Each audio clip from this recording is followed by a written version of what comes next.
All right, this is the final installment of my Murders at Karlov Manor spoiler review, and we are looking at what I think are the top 5 masterpieces from this set. If you made it this far, thank you very much. I mean, honestly, you have no idea how much it means to me that you care this much about my opinions on cards that are going to make it into this little game we play. So, seriously, thanks. Okay. Mirko, Obsessive Theorist. 15 mana. 3/6. Creature, Vampire, Detective. So he's a detective, so that's relevant for a couple of cards that we've looked at in the spoilers so far.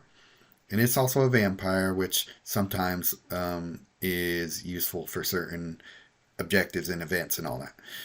But okay, at the end of your turn, this creature gets plus X plus X. X is the number of different creature cards in your graveyard.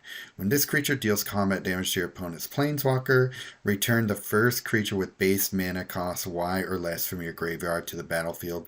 Under your control, Y is 3 times this creature's power. So, most of the time, this buff is probably not going to be anything insane. Most people play 3 creatures in their deck at most, and some people only play 2 depending on the type of deck they're running. But let's just say you just get +3/+3 every turn at the end of your turn. That's going to be relevant when we're trying to get creatures out of our graveyard, and it kind of goes at first from the lowest mana creatures to the highest, I think. Because say we want, a Blossoming Tortoise, I believe costs 11 mana to cast. So it's going to maybe take a little bit of time to be able to pull that out into the battlefield under your control, but I think you'll be able to with this creature pretty easily. All it's going to take is a buff or two through any means that you want. And yeah, so this card, it's an okay card. I don't think it's great. I honestly think Archpriest of Shadows is a better card because it's, even though it costs maybe a little more, it's going to be taking out a creature or a support from your graveyard into play under control without any extra fuss or muss with it. So it's a little bit of a necessary hoop to jump through to just have this creature in your deck. So I'm thinking you may play this card more because it's a vampire or a detective. And, it's a pretty strong card at the end of the day. It's just, if you're playing it for that effect only, there are better cards out there that do that for less. So I think it's still playable, but if this was a rare, I don't even know if it would make it in the top 10 rares for me. Trouble in Pairs, 18 mana, 3 shields, white, support card, enchantment. While on the board, your opponent can't gain extra swaps. When your first creature blocks or becomes blocked, the first creature card in your hand gains full mana. Then draw a card. When your opponent casts a second card in a turn, the first spell card in your hand gains flash. When your opponent activates a loyalty ability or a vanguard ability, gain 15 loyalty. So, to me, the most relevant parts of this card, number 1, when your opponent activates a loyalty ability or vanguard ability, gain 15 loyalty. So, that's going to be really useful against somebody like in a Johnny who's always spamming his stupid abilities. And Liliana, kind of getting something back for your troubles of having to deal with her loyalty abilities. And so that's going to be getting you a decent, you're already going to be halfway full of your loyalty bar right away. So we're getting a lot of planeswalkers that they spoiled that have pretty expensive loyalty ability. So that part of this card is going to be very relevant when these planeswalkers come out. The next one I think is pretty useful just because it's a nice little passive ability is your opponent not being able to gain extra swaps. So, even if they make a 5 swap or they cast something like Temporal Mastery, Alchemist Gambit, anything like that, no more extra swaps for them. So that's kind of cool. You can build for the blocking part of this, so that's cool. If you have a Vindicator or a Faithbound Judge, that's going to give them even more utility than they already had. So that's really neat. And then I think the least relevant part of this card is when your opponent casts their second card in a turn, the first spell card in your hand gains flash. So if you're playing this, it may be useful to have your spell that you don't cast um, disabled in your hand, just in case for whatever reason you want to give it flash for, if it's a removal spell or something like that that you may want to use before you're able to do it in your turn. So that's going to be very niche, right? So you're probably not going to really think about that part of the card very much. But I think the Restless card is good enough to think about using it in certain situations. Definitely one to be able to build for. Necromancy, 18 mana, 4 shields, black support card enchantment. At the beginning of your turn, return the first creature with base power 9 or less from your graveyard to the battlefield with its reinforcements. At the end of your turn, you may destroy the top 2 cards from your library. If you do, reinforce each non legendary creature you control. When this support is destroyed, destroy all creatures. So there's a lot going on in this card. Base power 9 or less. So that's most creatures, right? I mean, you got Galta, Gaia's Revenge, a few other cards that go beyond that power, but I think this still works for most creatures. So with its reinforcements, it's really interesting. So I want to know if you had first had to cast the creature and reinforce it in your battlefield as you were playing, or will this just bring them out if you have multiple copies, or if you have creatures, multiple copies of them in your graveyard, and you bring them out with this spell, do they come out, do all instances of that creature come out at the same time? I don't know. Probably not, but I really need to see. Um, Destroying the top 2 cards from your library, and then reinforce each non-legendary creature you control.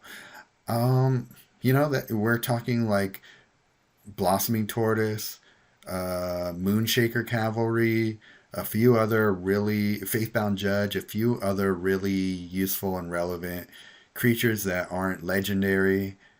So yeah, I really need to go through if I get this card and figure out which cards would be the best to pair with. But I think this is a pretty solid card. Follow the Bodies. 11 mana, spell card, blue, investigate. So investigate, then create X clue tokens. X is the number of creature cards in all graveyards. So depending on the type of deck you're building this for, you can create a lot of clue tokens out of that. All you gotta do is just fill up your graveyard with a lot of creatures. And then collect evidence 3. So hopefully that's making it so that you're creating a lot of clue tokens. If evidence was collected, draw 3 cards, then each card in your hand gains half its mana rounded down. So I think this is going to be really good for if you're playing something like, I don't know, Time Reversal, for example, that gives you a bunch of cards in your hand, and it's going to be giving them a lot of mana already. And then also, if you're playing Discover, this is going to work really well with Discover because you're going to be collecting evidence. And since you already have your cards half filled with mana from Discover, you cast this and you're going to be hopefully giving your cards the rest of the mana it takes to cast them all. So, pretty solid spell. I think that as long as you have the clue tokens to trigger the collected evidence, it's going to be a really powerful card. I really think that it has a lot of good potential, and I can't wait to see how effective it is in practice. In number one, could be the best card in the set. Let's talk about it now. Knowledge is power. 20 mana, 4 shields. It's white and blue, and it's an enchantment. When you draw a card during your turn, reinforce each creature you control until end of turn, then gain 2 mana. I mean, what? Are you serious? How hard is it to draw a card during your turn? And if you're building for a card draw, it's really not difficult to do that. So, you just put any creature like a Galta, a Gaia's Revenge, anything like that. If you give them haste in some way, something like a natural growth or Zoppendrel that's going to be doubling their power they attack. I mean, this is just going to be creating ridiculous stacks of creatures that I hope people are ready for because, sheesh. This is why I say flash removal is going to be very relevant in the upcoming meta because I don't know how long it's going to take a lot of people to get this card, but I think they're really going to want to have it once they see how powerful it is in actuality, in practice, and they're going to hate facing it. People are going to be raising their virtual pitchforks on the forums, calling for this thing to be nerfed, I bet. Pandemonium is going to ensue. And I am going to be one of the primary reasons for that pandemonium. I'm not even going to lie.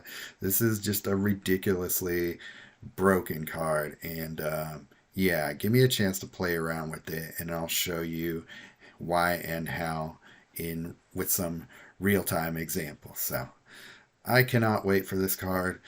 And yeah, you know, looking back on this set, the masterpieces aren't even really the most powerful cards in the set. I feel like you find more utility in the rares and mythics. Aside from this bomb of a card, I would say that most of the best cards in the set are in lower rarity. So if you don't end up getting all the masterpieces from this set, I wouldn't even sweat it.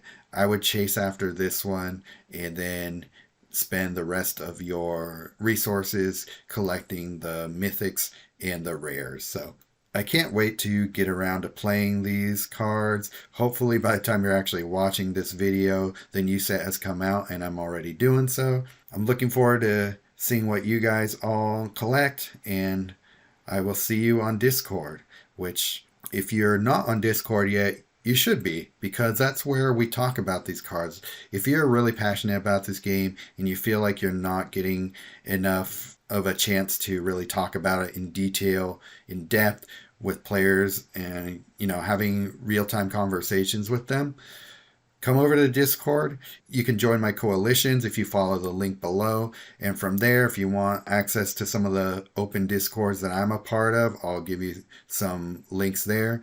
It's just a really nice community there. There's, aside from one or two players every, 6 months or so that get purged out, there's really not a lot of drama.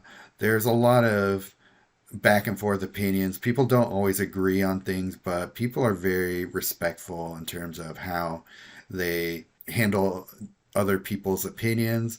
And, it's just a really fun way to get a lot out of this game. And so if you're kind of new to the game and feel like you want to learn more about it from the vets, there are so many people who are really willing to help out. So go ahead and get into the Discord, send me a message, and I'll get you hooked up with everywhere that you might want to be. All right, till next time, I hope you're having fun with the new cards from the new set, and I'll see you all on the battlefield. All right.